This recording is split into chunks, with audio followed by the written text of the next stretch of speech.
ترتحل من الحیرتی، تم ضرور ایک خاتون کو دیکھو گے جو تنہا ہیرا سے اپنی سواری پر چلے گی، حتی تطوف بالکعبۃ لا تخاف الا اللہ، یہاں تک کہ وہ مکہ مکرمہ پہنچ کر بیت اللہ کا طواف کرے گی، اسے اللہ کے سوا کسی کا ڈر اور خوف نہیں ہوگا۔ عدی کہتے ہیں میں دل ہی دل میں سوچنے لگا کہ اس وقت بنو طے کے ڈاکو کہاں چلے جائیں گے جو آج کسی مسافر کو سلامتی سے گزرنے نہیں دیتے۔ ابھی میں یہ سوچ ہی رہا تھا کہ آپ صلی اللہ علیہ وآلہ وسلم کی آواز گونجی، عدی شاید تم اسلام میں داخل ہونے سے اس لیے کترا رہے ہو کہ مسلمان تنگی اور اسرت کی زندگی گزار رہے ہیں۔ وَلَئِن طَالَتْ بِكَ حَیَاتٌ، اگر تم نے طویل عمر پائی تو لَتُفْتَحُنَّ كُنُوزُ کسریٰ، تم دیکھو گے کہ کسریٰ کے خزانے فتح کر لیے جائیں گے۔ میں نے کہا کون کسریٰ؟ کیا آپ شاہ ایران کسریٰ بن ہرمز کی بات کر رہے ہیں؟ فرمایا ہاں وہی کسریٰ بن ہرمز۔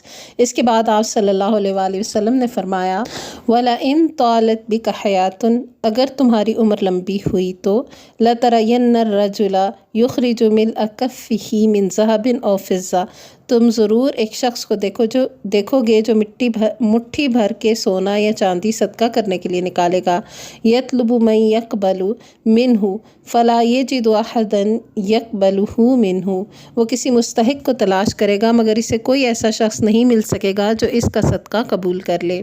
پھر آپ صلی اللہ علیہ وآلہ وسلم نے فرمایا اے عدی، تم میں سے ہر شخص قیامت کے دن اللہ تعالیٰ کے سامنے حساب و کتاب کے لیے اس طرح پیش کیا جائے گا کہ اس کے اور اللہ تعالیٰ کے درمیان کوئی ترجمان نہیں ہوگا۔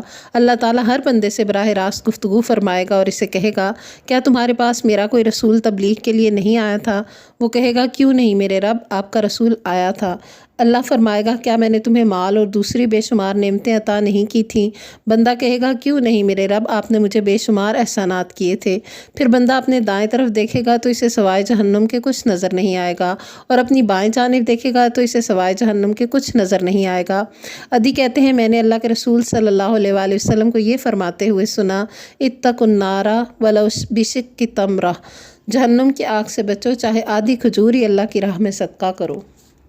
وَمَن لَّمْ يَجِدْ شِقَّ تَمْرَةٍ فَبِكَلِمَةٍ طَیِّبَةٍ، جس شخص کے پاس آدھی کھجور بھی نہ ہو اسے چاہیے کہ کوئی اچھی بات ہی کہہ دے، وہی اس کے لیے صدقہ بن جائے گی۔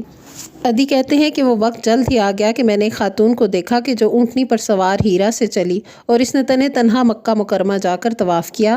جہاں تک آپ صلی اللہ علیہ وآلہ وسلم کی دوسری بات کا تعلق ہے تو کسریٰ بن ہرمز کے خزانوں کو فتح کرنے والوں میں تو میں بذات خود شامل تھا۔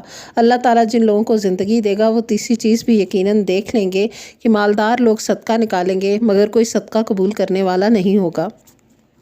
ایک اور ثقہ روایت کے مطابق سیدنا عدی بن حاتم طائی جب اپنی ہمشیرہ کی گفتگو سن کر رسول اللہ صلی اللہ علیہ وآلہ وسلم کی خدمت میں حاضر ہوئے تو انہوں نے انتہائی خوبصورت لباس زیب تن کر رکھا تھا۔ وہ اپنی گردن میں سونے کی سلیب لٹکائی ہوئی تھی۔ چونکہ وہ عرب کے سب سے بڑے فیاض و سخی اور ہر دل عزیز شخص کے صاحبزادے تھے اور اپنے قبیلے بنو طے کے سردار بھی تھے، اس لیے بستی کے سارے ہی لوگ ان کو الوداع کہنے کے لیے باہر نکل آئے تھے اور مدینہ کے لیے انہیں رخصت کیا تھا۔ آگے عدی رضی اللہ عنہ کا اپنا بیان ہے، میں رسول اللہ صلی اللہ علیہ وآلہ وسلم کی خدمت میں پہنچا تو میری گردن میں سونے کی سلیب لٹک رہی تھی۔ آپ نے فرمایا یا عدی اطرح عنک ھذا الوثن، اے عدی اس بت کو اپنی گردن سے اتار پھینکو۔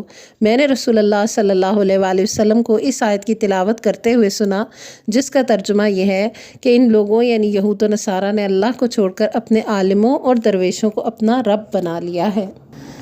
یہ آیت سن کر میں نے عرض کیا اللہ کے رسول صلی اللہ علیہ وآلہ وسلم، یہود و نصارہ نے اپنے علماء کی عبادت تو نہیں کی؟ آپ نے فرمایا اما انہم لم یکونوا یعبدونہم، یہ بات ٹھیک ہے کہ ان لوگوں نے اپنے علماء کی عبادت نہیں کی، ولکنہم کانوا اذا احلوا لہم شیئا استحلوہ، لیکن یہ بات تو ہے نا کہ جب ان کے علماء نے اللہ کی حرام کردہ کسی چیز کو ان کے لیے حلال قرار دیا تو انہوں نے اسے حلال مان لیا، وَإِذَا حَرَّمُوا عَلَيْهِمْ شَيْئًا حَرَّمُوهُ، اور جب اللہ کی حلال کردہ چیز کو ان کے علماء نے حرام قرار دیا تو انہوں نے اسے حرام ہی سمجھ لیا، گویا یہی تو ان کی عبادت تھی۔ یہ سن کر عدی نے آپ صلی اللہ علیہ وآلہ وسلم کے ارشاد کی تائید کی۔ نبی اکرم صلی اللہ علیہ وآلہ وسلم نے مذکورہ حدیث میں یہ صاف اور وضاحت فرما دی کہ اللہ تعالیٰ کی حلال کردہ اشیاء کو حرام کرنے والے یا حرام کردہ اشیاء کو حلال ٹھہرانے والے کسی بھی آدمی کی اطاعت دراصل اس کی عبادت ہی ہے۔ عبادت کے لائق صرف اور صرف اللہ وحدہ لا شریک ہے۔ اس کے سوا کسی کی پل بھر کے لیے بھی عبادت جائز نہیں۔ اسی پر بھروسہ کیا جا سکتا ہے۔ قسمیں صرف اسی کے نام سے کھائی جا سکتی ہیں۔ وہی کسی چیز کو حلال کر سکتا ہے، کسی چیز کو حرام قرار دینا بھی صرف اسی کا کام ہے۔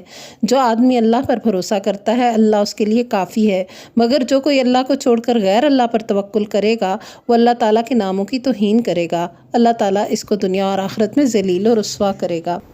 استغفر اللہ۔ اللہم انا نسألک العفو والعافیۃ والمعافاۃ فی الدنیا والآخرہ۔ اللہم انا نسألک من فضلک ورحمتک لا یملکھا الا انت۔ سبحانک اللہم وبحمدک نشہد ان لا الہ الا انت نستغفرک ونتوب الیک۔ آمین۔ السلام علیکم ورحمۃ اللہ وبرکاتہ۔